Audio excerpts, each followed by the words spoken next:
Okay, everybody, here is my review of the lesson on China enters the modern age.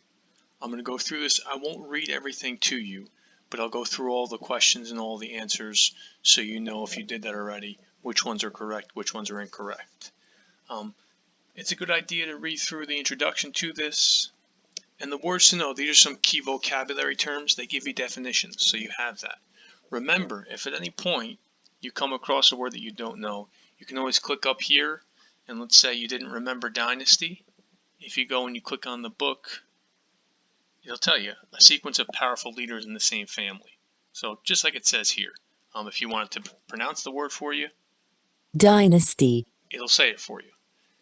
It may even have a picture of it too. Let's see if I can give you an example of dynasty. Not all of them are going to have pictures, okay? But often they will have pictures. So you have a list of vocabulary terms. We're going to come across these. And then the first reading is the Ming Dynasty. I'll read you the first couple of them and then we'll go over the questions. But remember, you can also have it read to you if you did this. Reading. The Ming Dynasty. From 1368 to 1644. All right, I won't do that since I'm going to read it to you, but you have that feature. So I'll pick it up where she left off. It says China was ruled by the Ming Dynasty. And remember, a dynasty is a series of rulers from the same family or from the same group of people. The Ming Dynasty had replaced the Yuan Dynasty. Remember, that's the group that had been set up when the Mongols were in power. It's going to tell us about that. The Yuan Dynasty was a foreign dynasty. It was created by the Mongols, who invaded and ruled China under Genghis Khan and Kublai Khan. China had been ruled harshly under the Yuan Dynasty. By the mid-1300s, rebels throughout China fought to overthrow the Yuan Dynasty. Eventually, they succeeded. With the Mongols gone, the Chinese again established a Chinese dynasty. This was the Ming Dynasty. Okay, and we saw that in the video. I mentioned this in the other review I did. The Ming Dynasty, that was the group that had guns and gunpowder and was able to overthrow the Mongols. The Ming Dynasty was a period of wealth and stability in China. The porcelain produced during this time is recognized among the great artworks in the history of the world. So when they say porcelain, they're talking about this special kind of glass here. Porcelain that was made from the Ming Dynasty, you've probably seen examples of it before. It's usually this beautiful white and blue kind of coloring, and it's very valuable. So these great works of porcelain are one of the things that the Ming Dynasty is famous for. During the Ming Dynasty, the Chinese tried to return things to the way they had been before the Mongols came. For example, the Mongols had done away with the Chinese civil service examinations. Under the Ming Dynasty, these exams were put back in place. If you remember, civil service meant in order to get a certain job in the government, you would have to pass an exam to prove that you were qualified and capable. So the Ming are saying, hey, we want to do this again. We want to make sure only talented, smart people are going to be in positions of power in the government. It says the Ming Dynasty ruled China in a way consistent with the teachings of Confucius, if you remember that ancient Chinese philosopher. Remembering the rule of the Mongols, the Chinese began to hate foreigners. They considered foreign peoples and ideas inferior, meaning not as good, to Chinese people and ideas. Instead of concentrating on overseas trade, they focused on keeping the Chinese heartland safe from invaders. The Mongols had come from the north. Throughout the Ming Dynasty, the Chinese were concerned about another possible invasion. They took several steps to prevent it, including improvements to the Great Wall of China. This wall had been built centuries earlier to keep invaders from the north out of China. Under the Ming Dynasty, the Great Wall was strengthened with more watchtowers. Interestingly, the Great Wall was not built to keep people out of China. Soldiers could easily climb it with ladders, but the wall kept soldiers from bringing their horses with them. Without their horses, armies were much less effective. We talked about how the Mongols had been great warriors, partly because of their mastery of horsemanship. In addition, the Chinese moved their capital city. They didn't move it farther away to protect it. Instead, they moved it north to Beijing. This way, Chinese rulers could keep a closer watch on the northern frontier. All along the northern frontier, Chinese armies stood at the ready. Occasionally, small bands of nomads from the north would raid China. Mostly, though, there was peace. This is because the Mings worked out an arrangement with the nomads of the north. So they made a deal. The main goal was to keep the many tribes separated, so they would not gather too much strength.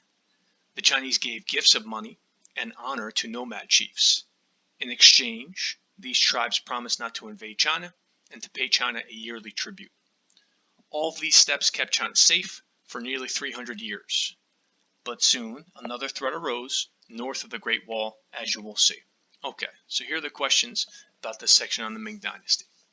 It says, what steps did the Ming Dynasty take to protect China from northern invaders?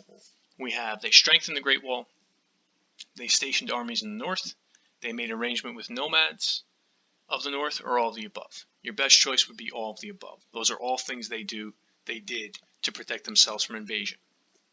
2. Where did the Ming Dynasty move their capital? Well, remember, they changed and moved their capital to Beijing, and they moved it north. So your best choice in that one was north. Okay? Those are the first two. The second section is about the Manchu. I'll read you this one too, and then all the other ones I'll just go over the answers. So the Manchus, the region to the northeast of China, is called Manchuria. If you look at a map right here, and that region in China today is still called Manchuria. Like the rest of the area north of China, Manchuria was home to many different tribes of nomads. Individually, they were no real threat to China and the Ming Dynasty, but united, they could become a powerful force. In the early 1600s, a chief named Nurhaci united the many tribes of Manchuria under his rule. Where there had been many peoples, there was now a single people. They were called the Manchus, after Manchuria. Like the Mongols under Genghis Khan, the Manchus under Nurhaci were fierce, excellent horse soldiers. They were also committed to getting the wealth of China for themselves. So similar to how the Mongols had united under a single leader, the Manchus have now united under Nurhaci. It says first, the Manchus conquered the Korean Peninsula, which is this area here, to the southeast and areas to the west. They then struck out into China. Within just a few years, by 1644, they conquered the Chinese capital, Beijing. Once, before the Ming Dynasty, China had been ruled by foreigners, the Mongols of the Yuan Dynasty. Now the Chinese had been conquered by foreigners again. The Manchus, like the Mongol conquerors before them, set up a new dynasty in China. This was the Qing Dynasty. It lasted for almost 300 years until 1911. Now there's a tip here I think that's worth reading. It says when you read, it may be tempting to pass over any maps, but spending a few minutes studying a map will actually make it easier for you to read quickly. Why? Because maps give you a mental picture, a setting, in which you can imagine the events you read about. For example, by looking at a map above, you can imagine Manchu horsemen riding from Manchuria into China and capturing Beijing. I think they make a good point, right? Knowing where the places are that you're reading about will help you visualize them. So guys from Manchuria riding in and capturing Beijing. Okay? Question number 1. Where is Manchuria located? Well, we can find it out from the map, right? Think about maps. North, south, west, east. So if Manchuria is here, we're looking at the northeast corner. So northeast of China is the best choice. Who united the tribes of Manchuria? We have Beijing, the Ming Dynasty, Nurhaci, or Genghis Khan. You should know it is Nurhaci, right? Genghis Khan's the one who united the Mongols, and then these are places or names of ruling families. Nurhaci is the leader who united those tribes. 3. When did the Manchus conquer Beijing? Well, if you remember, the Ming Dynasty came to an end in a year after the other activity I had you do. It was in place for 276 years, and it came to an end in the year 1644. So that's your best choice for 3. Okay? And if you wanted to double check that, it says right here, 1644. That's when the Chinese capital was conquered. All right. Now the other ones I won't read through, but I'll go over the answers for you. Okay. So this talks about the Qing Dynasty and something called the Q. If you're curious, I'll go over that in a second because one of the questions asks about the Q. Okay, number 1. Which statement about the Qing Dynasty is false? What that means is 3 of these statements are true, only 1 is false. A says Manchus had to speak Chinese. B is Manchus and Chinese could not marry. C, Manchuria was reserved for Manchus, or D, Manchus were the ruling class. So which one is false? Which one's not true? The only one that's not true is A. So the Manchus are the people that come to dominate China. They force the Chinese to speak Manchu, not the other way around. They do separate themselves from the Chinese people they conquer. So they don't allow Manchu people to marry Chinese. And the Manchus are the ruling class. Living in Manchuria was reserved for Manchus. Something else they did to make sure that the Chinese people were separated was using what's called a queue. What is a queue? A language, a Chinese man, a hairstyle, or a ponytail. Specifically, it's a hairstyle. Now, if you look here, this is the queue. That becomes famous or synonymous with China, this very strange looking hairstyle. But Manchu people forced the Chinese men to do this to their hair so they could be recognized. Because the Manchus are saying, hey, we are in charge here. So we want everyone to know who the Chinese men are that have to submit to us, that are under our control. So it says here it served as a symbol of submission to the power of the Manchus. That's where that hairstyle comes from. It's called a queue. All right. More things about the Qing rule. Now, even though the Manchus conquered the Chinese, they keep a lot of their traditions. And it says that the Qing dynasty, which was started by the Manchus, was very Chinese in many ways. So they adopted many things from Chinese culture. I think I'm giving away some of the questions. Okay. 1. The Manchus were not Chinese. Well, that's true. 2. The Manchus adopted much of Chinese culture. That's true as well. They lived very close by, and they kept many of the Chinese traditions. 3. The Manchus forced their culture on the Chinese. No, that's false. The Manchus actually adopted, like I said, or took many of their ideas from China and from the Chinese people. Much of their culture was borrowed. And 4, the Manchus ruled China in traditional Chinese ways. That's true. So they did things, if you look here, like they follow the examples that were set by previous Chinese governments, kind of traditional Chinese methods. They followed the teachings of Confucius. They continued to have those civil service exams. All things that were kind of similar to Chinese culture from the past. And one of the famous emperors in the next section is a guy called Kangxi. I think they mention over here, or at one point, how to pronounce these different words. Kangxi is a good example of one that might be hard to pronounce, but if you highlighted it, Kangxi, they tell you how to say it. And I'm pointing that out because even I don't know how to say all these things, guys. Especially words from a country like China that are very different from the English language. So that's a really great tool you can use there, and it'll help you. And if you can say it better, I think you understand it better too, and it's easier to read. Okay, so Kangxi was one of these famous Manchu emperors, or somebody who was in charge when the Qing dynasty was in place.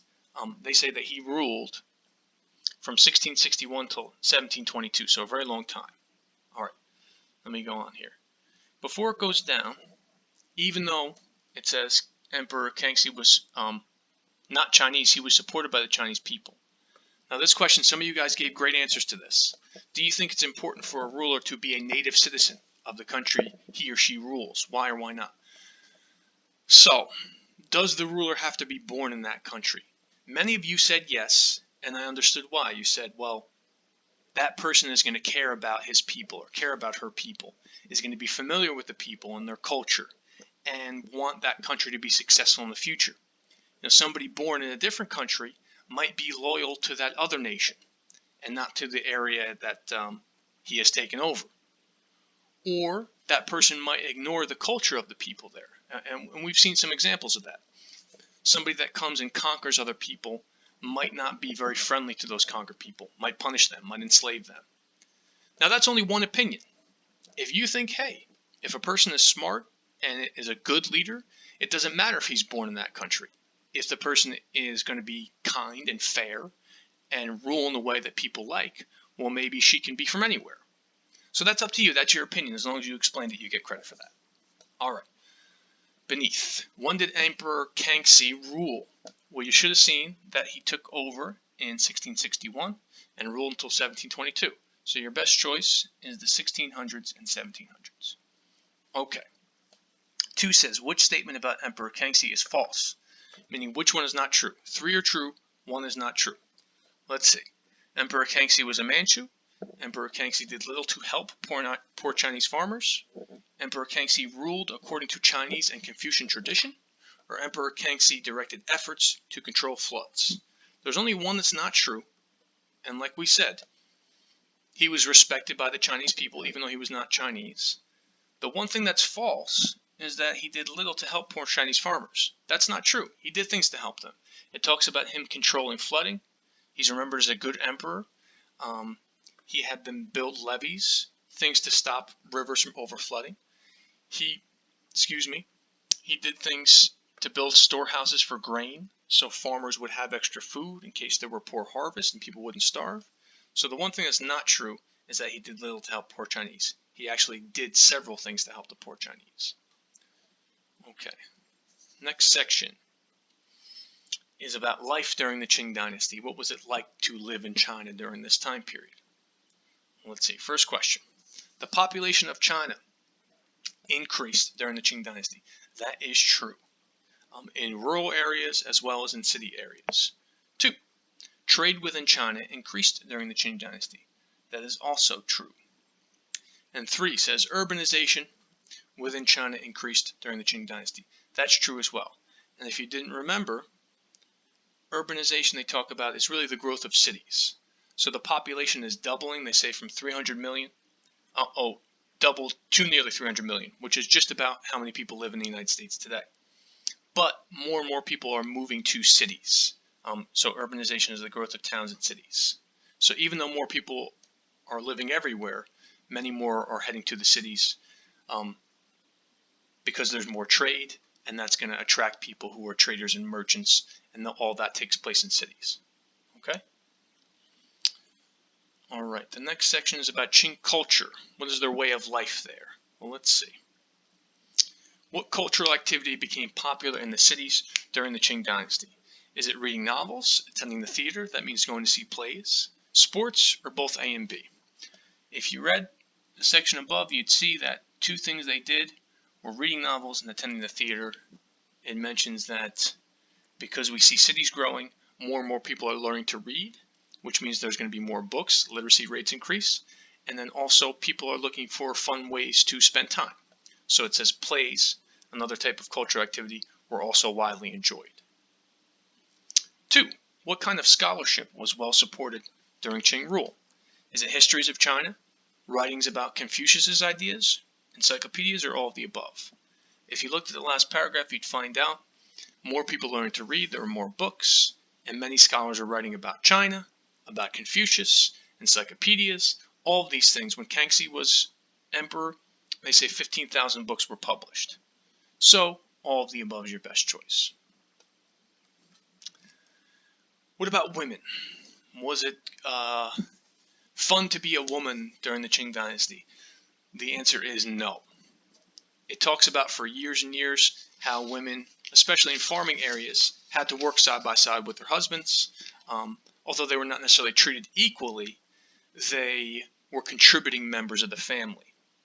But as more people move to the cities, women actually lose some of that respect they used to have. They're not needed as much, so they're seen as less and less important. It says today we would argue they were discriminated against, or that's how we would describe it. And we'll talk about a cruel thing that was done to women as a status symbol. It's called foot binding. Before I get to that, it says throughout history, people in every culture have done painful things to their bodies to identify with a certain group or image. This continues to happen today, even in modern American culture. Some examples are tattoos, body piercing, and high-heeled shoes for women. Can you think of any other examples? Have you ever done something like this to fit in? So most of you guys put no, you haven't done this, but I know there's plenty of you out there that have tattoos. Plenty of you have piercings.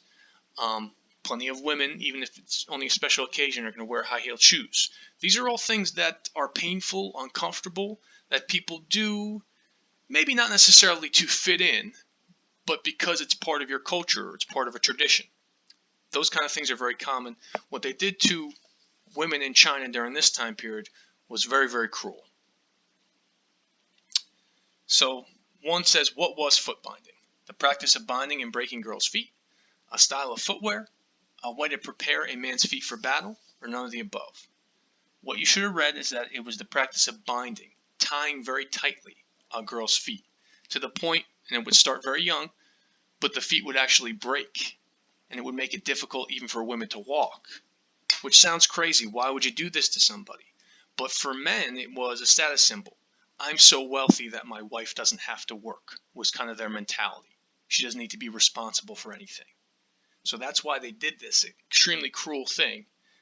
If you read this line, he says, a man proved he did not need his woman to work. Pretty crazy thing to think of. 2 says, what word describes the way urban women were treated during the Qing dynasty? Is it disrespectfully, equally, fairly, or respectfully? Well, I think it should jump right out at you. It's not equally, it's not fairly, it's not respectfully, it's disrespectfully. And a good tip, anytime you see 2 choices for multiple choice, and one is the opposite of the other, it's probably one of those 2 answers. So respectfully and disrespectfully are opposites. Disrespectfully is your best choice. Okay, last section is about why does the Qing dynasty decline? Why does it come to an end? They mentioned there are many factors and it lasted a long time, but there are several things. One says, which of the following factors contributed to the fall of the Qing dynasty? This format here is a little messed up. That's why you have 4 choices, but really that's not a choice. That's the end of the sentence. Is it an increasing population, corrupt government officials, raids from northern tribes, or all of the above? I think I already clicked this one. All of the above is your best choice here. These were all reasons why the Qing dynasty eventually would come to an end. 2. Which of the following was the most important factor in the fall of the Qing dynasty? Is it an increasing population, corrupt government officials, high taxes, or the role of Europeans? This one's kind of tough because it doesn't come right out and tell you which one was the most important factor, but the best choice is the role of Europeans. If you look in that last section here, it says all these factors led to the decline of the Qing dynasty, but the final fall of the Qing, however, resulted from European influence in China. And that's something we'll talk about later. European nations coming and exploiting China, taking over for its resources. We'll learn about how that happened in China, in other parts of Asia, in Africa, during this frenzy of colonization that comes during the late 1800s and early 1900s. But we'll get into that later. Okay, the last part on this is the quiz. Let's see how well you guys will do with this part. 1 says, who ruled the Qing dynasty? So remember, the Qing comes after the Ming. I know you can get confused with this. Is it the Mongols, the Chinese, the Manchus, or the Europeans? Your best choice is the Manchus. They're the ones that started the Qing dynasty. 2. Why was the Great Wall of China built? Remember, it began way back during ancient China in the 400s, but it was completed during the Ming dynasty. To keep Chinese people from leaving the country, to keep invaders out of China, to separate one feudal lord's kingdom from another, or to protect China from strong winds coming from the west? Your best choice is B, to keep out invaders. 3. Which of the following statements about the Manchus is true? Only one is true. The Manchus were not Chinese. The Manchus destroyed Chinese culture. The Manchus wore queues, or the Manchus were Chinese. Again, 2 choices that are opposite. So you know it's got to be one of those, and your best choice is A. They were not Chinese. They were foreigners that came to control China. 4. Who conquered Beijing? Is it Nurhaci, Kangxi, Q, or Akbar? Nurhaci is the best choice here, okay? He's the one that united the Manchus. Kangxi is probably the most famous of the Qing emperors, but Nurhaci is the one that initially captured Beijing. 5. What is a Q? A dynasty, a hairstyle, a Manchu, or an emperor? The Q is the hairstyle, the one that the Manchus forced Chinese men to wear so they could be separated from or recognized as not being Manchu, and therefore not being treated as well as the Manchu rulers. 6. What helped lead to the end of the Qing dynasty? A revolt by the Manchus, high taxes, a Japanese invasion, or all the above? Careful. When you see that all the above choice, it's not always the right answer, and it's not the right answer here. Best choice would be high taxes. That's something that would lead to a revolt by the people in China against the Qing dynasty or against the Manchus. 7. Who had their feet bound, wrapped up tightly to the point where they would break during the Qing dynasty? The Manchus, girls, men, or children? We talked about this. Cruel treatment, discrimination against girls and women. And 8. Why was foot binding practiced in China? Why would they do this? As a form of art? To prevent disease? As a status symbol? Or all of the above? Once again, not all of the above. C is your best choice. It was a way of men proving that they were wealthy and powerful, so wealthy that they did not need their women to work. Pretty cruel way of showing that to the rest of the world. Alright, there's your review of the assignment on China entering the modern age. If you haven't already submitted this, you can now watch this and do the answers and get 100% on it. Most people, I think, maybe about half have done this already, but anyway, I won't ramble. Let me know if you have questions. Just send me a message. Enjoy the rest of your day.